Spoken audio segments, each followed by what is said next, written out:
Hello everyone, it's Turin here, and welcome to another entry in our Community Cast series. In this game we're going to have a face-off between Singularity, who's going to be piloting pretty much an all-goblin army, and he's going to be facing off against Demot Alex 94, who is using the Beastmen. For some reason his army looked really thin, the Beastmen army, but anyways, let's go ahead and take a look at the army composition. So guys, the first and most important thing to go ahead and take a look at is, guys, he did bring the Tief Robbers. And if the Tief Robbers are really going to shine anywhere, I think it would actually be against the Beastmen, because number one, they have, anti-infantry bonus and melee. They do have that kind of shock damage that a lot of chariots have, but they're only really going to be functional against like lightly armored units and factions that don't really have a lot of spears, and the Beastmen usually bring a lot of those type of units. So you can see Ungor herds, you can see Ungor raiders back there, so they're definitely going to have a place here. So the Tief Robbers, he also does have the Deaf Creepers, the Forest Goblin Spider Riders, and he also has the Morgrim's Mangy Marauders over here. So he actually has like a little bit of a, I like this goon squad he has here. It's not, I was going to say like it's something similar to like Gelt's goon squad, but this is going to be a very scary skirmishing core to deal with for the Beastman player. He has 92 move speed here, 78 here, and 92 here. So the spiders are obviously slower, but still, I'm not seeing any like Centaurs or really mobile units from the Beastman player, so not sure how he's going to deal with these guys. In the back, he does have two Doomdiver Catapults and the Hammer of Gork. He also has the 8-Peak Loonies and the Warlord's Boys, so a very awesome thematic Goblin army. Over here, Night Goblin Archers, the Rusty Heirs, more Night Goblin Archers, and then a back line of Night Goblins. In the back to support, he does have a bunch of Squig Hoppers. So one of the matchups where Squig Hoppers are going to be functional is against the Beastmen or factions that don't really have, heavily armored infantry or heavily armored cav. So even if these guys did get dragged into a fight with like, Centaurs or something like that, they would still do pretty well because they do have decent combat stats, and poison is a really big factor there. But where they would suffer again is against units like Reiksguard or things like that. So whole big goon squad back here. He's got some Goblin Wolf Riders, Goblin Big Bosses, all kinds of fun stuff. So for the Beastman player over here, he does have some Ungors here. He looks like he vanguarded these guys, or maybe they're just a little bit ahead of his army. They are stalked and hidden right now, so the Greenskin player is not aware of him, but the Tief Robbers are definitely going to sniff out this funny business pretty quick here. In the back, he does have some Bestigors, maybe expecting some Black Orcs or some more armored infantry in the front, although it's always healthy to like mix in, some Gors and, mix them in with Centaur or Bestigors. Personally, against Greenskins, I would probably get like one group of Bestigors, and then the rest would just be like Gors, and then you can make up with your AP using like Morgur and Gorbals and things like that. So some Ungors in the back. He does have Morgur the Shadowgate, and he also does have Lore of the Wild over here on his caster. So guys, without further ado, let's go ahead and see how the mighty Tief Robbers do. One of those units that I always knock quite a bit, but they're pretty ridiculous.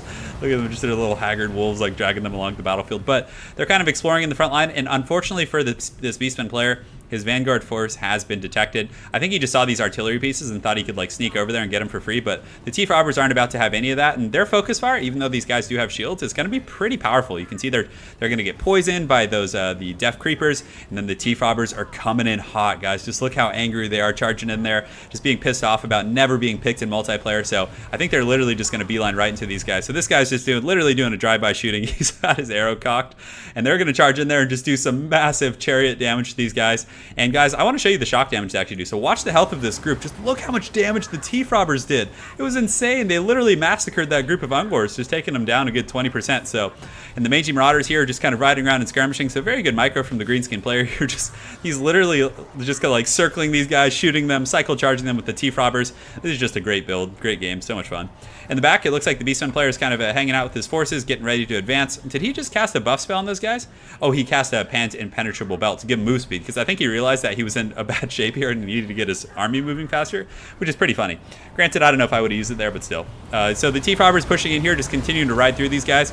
And again, guys, this might be a little bit of a one-sided game, but the main reason I wanted to show you guys is just to show you how the Tief Robbers did in this battle. So right now, they're at about 38 kills. That's quite a bit, and they've pretty much routed, and these guys are just like running in and out, just charging these guys, keeping them from advancing. In the back line, you can see these Doomdiver Catapults, and the Hammer of Gorks are also coming in and exploding. The Doomdivers, we should probably fast forward, we don't want to watch them flying for too long, but they're going to fly into the back. I think he's targeting the high value infantry, which is definitely smart, and they are accurate. So even though they don't have like the heaviest armor piercing, they're going to do pretty well just because their overall damage is so high that they're still going to get through with like 100 AP damage. So they're doing some great work against these Bestigors here, though the Bestigors do have that physical resist, so maybe that was also one of the reasons he was like popping that to mitigate some of the siege damage they were taking. But man, these robbers in here, up to 57 kills, just doing their drive-by shootings, just kind of riding dirty. I love how they just like turn and shoot while they're going. It's pretty hilarious. You can just see the Gors flying in all sorts of directions. So the Beastman player does have another kind of sneaky operation going on over here. He has another group of Gors. I guess I actually missed those guys in the initial deployment, but just look at this firing line, just devastating this Beastman line, and that perpetual harass from these mangy marauders and these deaf creepers in the front line is just wreaking havoc on these guys, and they can't seem to catch them. They're getting poisoned. They're getting dragged down into the mud. You can also see these Doom Divers continuing to just tear these guys to shreds, especially with the help of the Hammer of Gork.